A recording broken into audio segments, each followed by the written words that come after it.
It's mid-July, and at Silicon Sports Spectator, there are no dog days of summer. We continue with great stories from all around the Bay Area and your favorite professional sports teams. What actions and news items are most interesting to you as fans? And also great stories from great personalities in the industry. All of that here on the Triple S Silicon Sports Spectator. Music.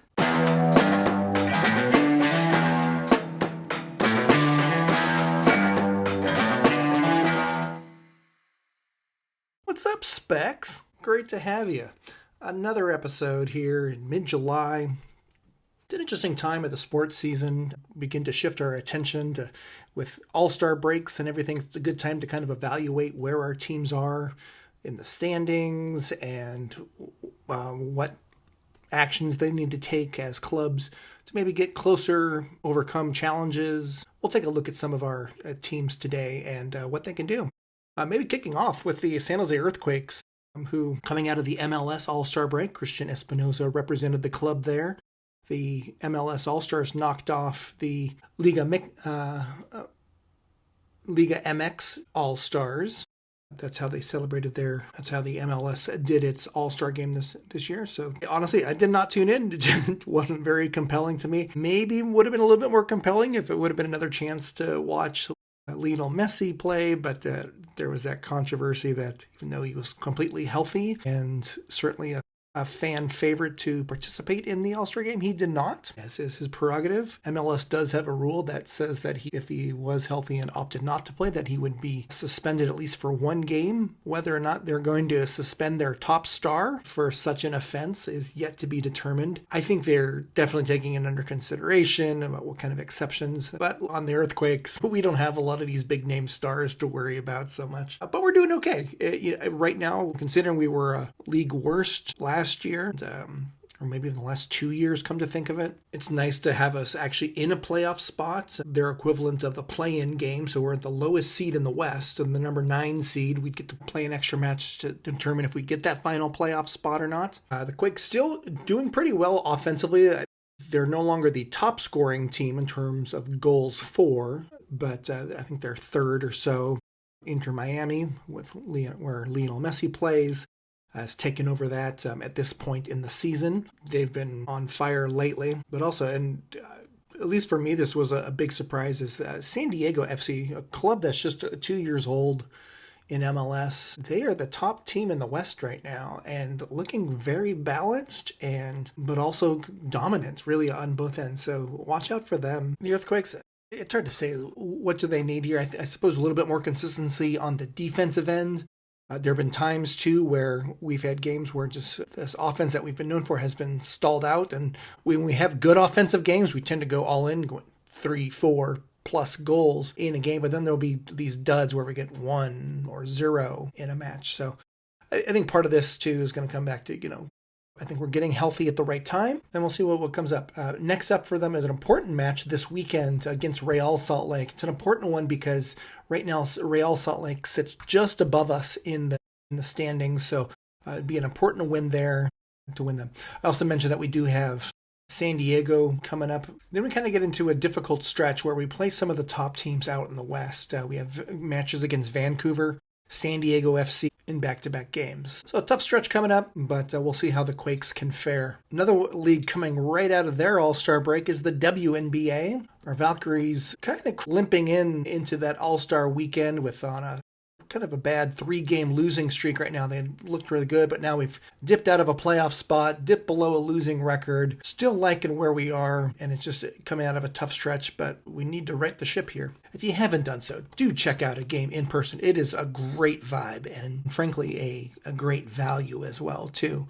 You can get some good tickets to a Valkyries game, and they put on a fantastic show. Valkyries return tomorrow, Friday, against the Dallas Wings. Paige Beckers comes to town for that one. In the All-Star game, Kayla Thornton was the lone representative for the Valkyries in that match. Had a double-double, 15 points, 11 rebounds, and added in 5 more assists. Now, again, this is just maybe like the regular NBA in that not a lot of defense was being played here. This was a 151 to 131 shootout, in favor of Caitlin Clark's team. In favor of Caitlin Clark's team. But Kayla Thornton represented as well, showed out. She's going to be such an important part of our late season run here. We're at the exact halfway point in the WNBA season right now. 22 games in out of a 44-game regular season. Some of the positive news around the Bay Area, though, we switched down to San Francisco 49ers. Opened up training camp this week. Always an exciting time. It's nice that there certainly is a feeling of a renewed optimism for the 49ers in their camp right now. After finishing last season with a disappointing 6 wins and 11 losses, they feel as though that they're poised for a good bounce-back season. I think it's nice that going into camp here that there's not a lot of big drama stories. Things going on with the wide receiver core right now. But when do the wide receivers not have drama around them, right? Just a few things to label off. First, we still don't have a timeline for Brandon Ayuk coming off of his injury. Ricky Pershall in his second season, still on the physically unable to perform list, but probably not for too long. So optimistic that he's going to return right now. Juwan Jennings is in a contract dispute right now with the club. He's asking for an extension. I don't know if he has much leverage here at this point. Maybe he does because we are in a difficult position right now with some injuries and other factors. But I don't know what he's expecting in terms of a dollar amount. I think they'll get something done here. The other note here from the wide receivers, offseason story, Demarcus Robinson getting arrested too.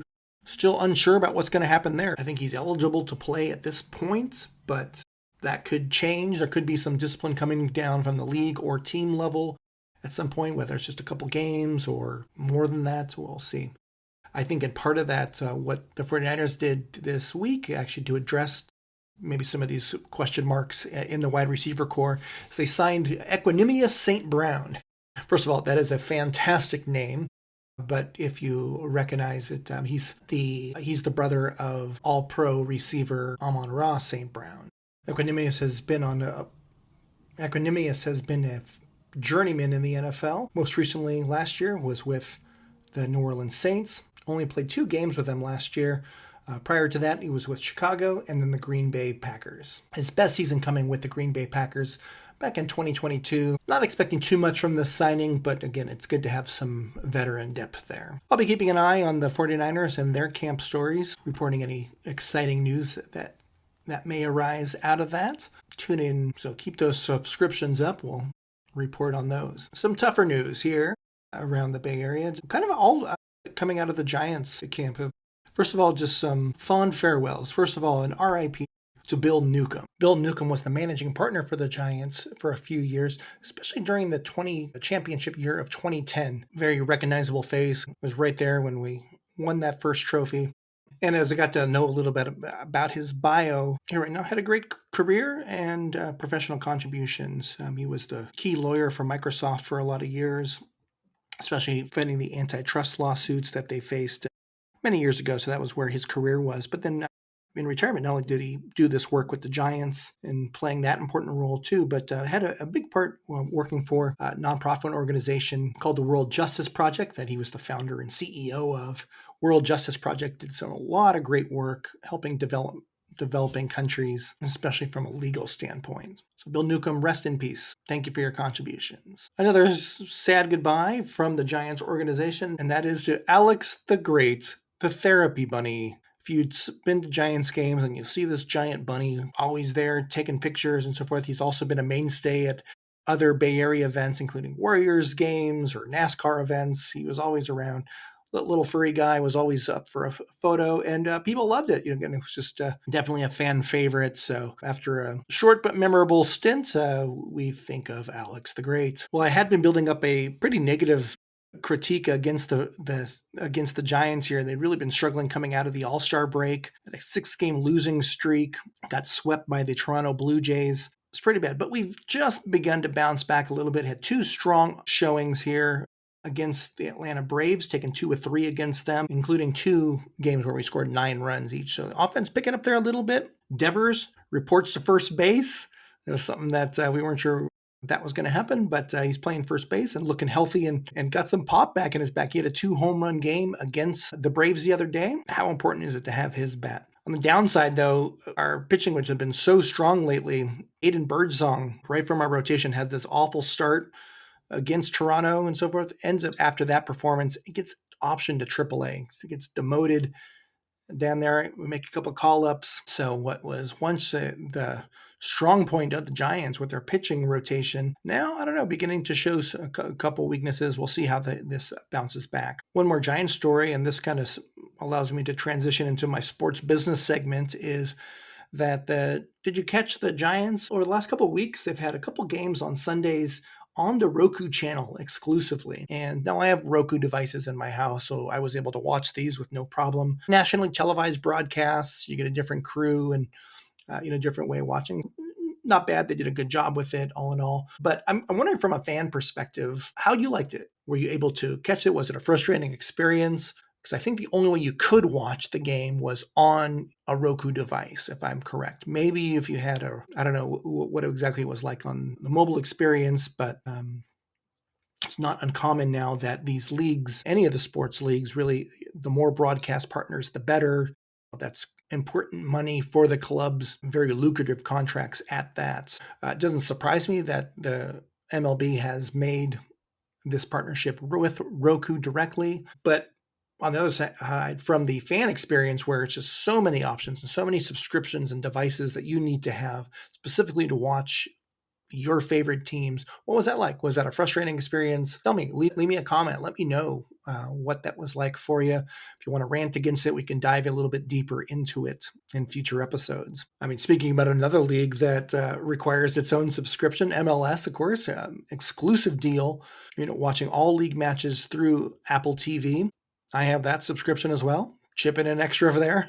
Anyways, one big decision that during their All-Star break that just happened that they were discussing, owners and operators, is the potential shift of the MLS schedule. Right now, their season is pretty much like early spring through the end of the summertime, but that's different from the rest of international soccer. The rest of the international soccer world pretty much plays on a winter through spring schedule, and usually we'll have the summers off, or they do club friendlies and other events during the summer when that's peak MLS time. Now, there's kind of multiple sides of this. Some of the factors involved here in making the decision is that, look, it's kind of an ideal time, good weather, good fan experience. Another factor, of course, is competing against other professional sports. Is, who's your competition? Right now, MLS does not compete for eyeballs against the NFL in any way. Maybe very little overlap, right? But if they were to make this switch to match the rest of international soccer, you're going up against every weekend against the juggernaut NFL. It's going to be hard to grab new fans, especially if they're already paying subscriptions for NFL channels and so many other broadcast partners. But the argument in favor of the schedule shift is that you'd probably it'd be a better way to attract international players to come join MLS. You kind of put them on the same, at least that's what some argue, is that it would make it the ability to attract big name international players to possibly switch over, to the league, as opposed to, I just finished 1 year. I don't want to go and play a whole nother full season with MLS during there. It's kind of would be year-round soccer for that. Might be too much for an athlete to do. So lots of important factors. I don't know. I think of MLS too and this is maybe more of a problem localized to the U.S. exclusively, is at the very beginning of the season, MLS, they have a number of games like in Chicago and Minnesota where they're playing an open-air stadium in those months. So, February and March, they're playing in snow sometimes, or games were getting snowed out and rescheduled. I know that happened a couple times this year already. And it's like, if you were to make that switch entirely to the winter season, it's like, what does that do, for some of these clubs that have open-air stadiums in, again, the likes of Chicago or Minnesota? Are they just going to be on the road a lot during those winter months, or are they going to be playing in snow-blown fields? I don't know. From a fan perspective, I think I would rather watch, in the nice.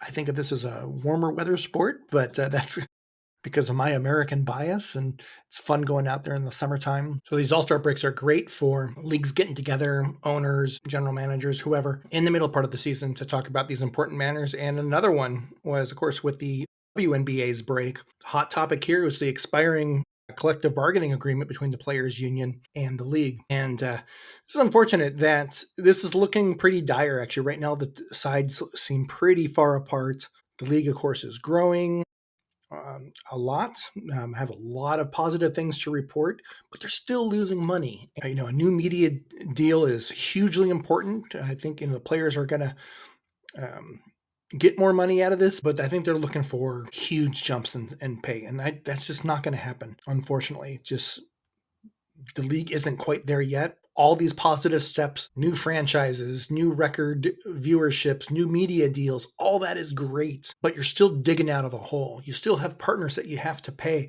There's investors that for any dollar that comes into the NBA, these investor partners are recouping a lot of that original investment. Those early investors were hugely important just to get this league up and running and staying afloat during these very tough years when they were bleeding money, and they still are bleeding money in a lot of ways. Progress is being made, but you can't disrupt that progress with making unrealistic demands. And it's hard because we really are huge fans of these players. They are the product and very deserving of more pay. It'll happen. But the players union at this point did seem upset and seems as though they were still very far apart from what they expected or hoped for in a new deal. Hopefully this doesn't result in a lockout. It's almost looking imminently, though, that we'll have some stoppage of play. Hopefully it's all resolved in the off season, but these negotiations can be so tough. Very fragile league like the WNBA, just in terms of fan base and everything. You don't want to lose those fans that just came on board, just began to fall in love with certain players and teams. But I'm afraid that they're going to lose, a lot of eyeball if this is an extended stoppage time, if they do, in fact, get to that point. It's a difficult thing. We want the players to be able to succeed well financially and otherwise, but we'll continue to monitor this situation on this channel. Make sure you subscribe so you can get all the latest. I'm hoping that in the coming weeks, I could actually even get an expert to talk to us a little bit about the legal and business aspects of these negotiations. That'd be a really interesting conversation, I think. One more big media deal worth noting, and it isn't finalized yet, but it almost seems imminent, and that is the ESPN and NFL Network combo. The ESPN is looking to acquire the NFL Network in a huge move. NFL Network, of course, not only for the channel of the same name, but the NFL Red Zone is included in that. And that's one of the most popular subscriptions. It's how I consume content on Sundays for watching all football games.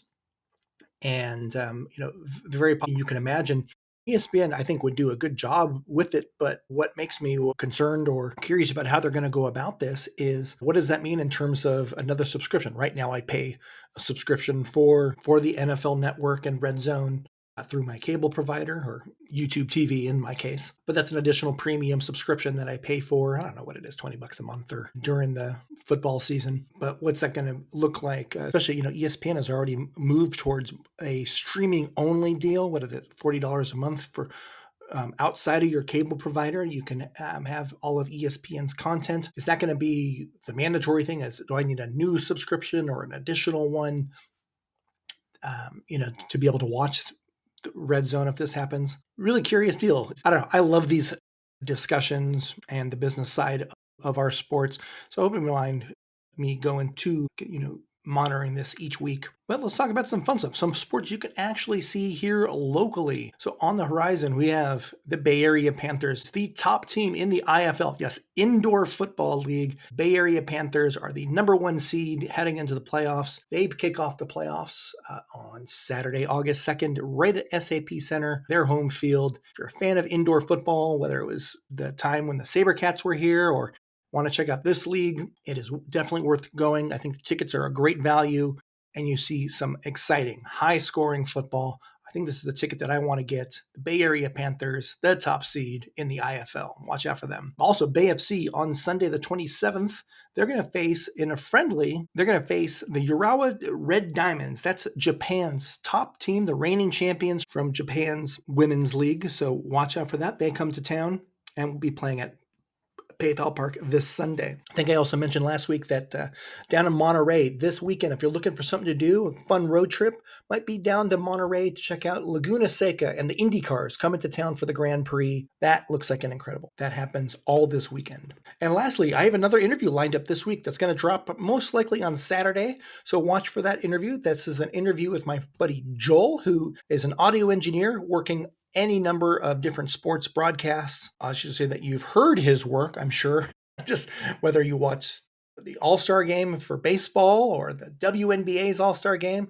If you're a fan of any of the, certainly if you watch the Oklahoma City Thunder and watching their championship run this year, he's helping work in the audio for all of those broadcasts. And it's fascinating to hear his perspective about what he gets to see, about the business behind it. Check out that interview. It's a great conversation that we have. Here's a short clip. If the broadcast is done well, you get a lot more out of the game if you're at home watching it, because the camera people are finding stuff you wouldn't notice in live. But when the crowd's going insane, there's a definite vibe there that you don't get at home. Even if you have the surround sound system going and blaring, like there's just not that energy that is at the physical game. And also, like, I do get spoiled at generally, like in college football games, I'm usually on one of the 20-yard lines for it.